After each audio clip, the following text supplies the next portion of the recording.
Good morning and welcome to today's public hearing. The time is 10:07 on Tuesday, March 13th, 2018, and we are in the second floor conference room of 100 Church Street. My name is Patrick Z. Scotti. I am Executive Agency Counsel and Market Manager of the New York City Business Integrity Commission. Thank you for attending today's hearing. The Commission is conducting this hearing pursuant to the requirements set forth by the City Administrative Procedure Act, commonly referred to as CAPA. The purpose of this hearing is to receive comments from the public on the Commission's proposed rules regarding organic waste source separation requirements for private corridors. The Commission published the proposed rules in the City Record on February 9th, 2018.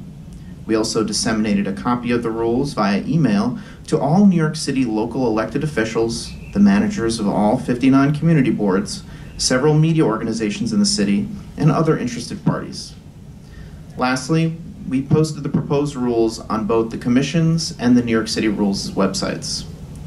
In summary, the Commission is proposing to amend various sections of Title 17 of the Rules of the City of New York to coincide with certain changes that the Department of Sanitation, or DSNY, made to its rules regarding the collection of organic waste from commercial establishments.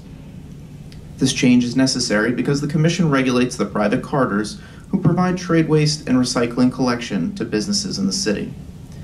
As background information to this hearing, DSNY is responsible for regulating the businesses generating the waste.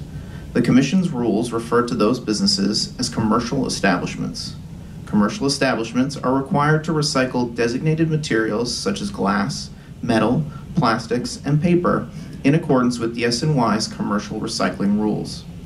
Under Local Law 146 of 2013, the Sanitation Commissioner must annually evaluate whether there exists sufficient regional organics waste processing capacity to require that certain food-generating businesses in the city engage in alternative methods for handling organic waste. Organic waste makes up approximately 1/3 of the waste generated by food-generating businesses in New York City. This organic material can be converted into soil-enhancing compost or used as an energy source in aerobic and anaerobic digesters. If DSNY determines that there is sufficient organics processing capacity available to allow for an increase in food waste diversion, DSNY may expand existing requirements to include more large food-generating businesses in the city, known as designated covered establishments. In 2017, DSNY determined that there is currently sufficient organics processing capacity available to allow for an increase in food waste diversion, and through its own rulemaking, expanded the existing requirement to additional large food-generating businesses. Those rule changes will become effective Wednesday, August 15th, 2018. Businesses added by the new DSNY requirements must separate their organic waste for collection and handling by their private carters, transport organic waste themselves, or manage it on site using in-vessel composting or aerobic or anaerobic digestion systems. Given that more designated covered establishments will have to source separate their organic waste, the Commission must follow DSNY and amend its rules for carters who service the added businesses. In addition to some plain language revisions, the proposed Commission rule references the proposed DSNY rule defining designated covered establishment.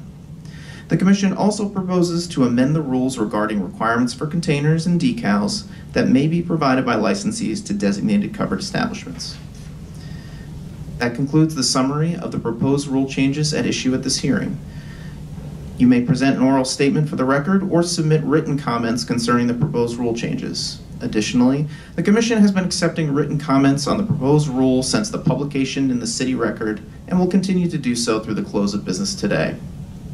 The Commission will make available a copy of any written comments that are received in connection with today's hearing on its website next week. The Commission will carefully review and consider all comments and submissions and make changes if the Commission deems them necessary. The rules will go into effect 30 days after they are published in the City Record. And we have one member of the public in attendance today. Would you like to make a testimony? No? Okay, great. Since no one has signed up to provide public comment, we will close the record for this hearing. We will continue to accept written comments through the close of business today. This hearing is now closed. The time is 10:12. Thank you very much.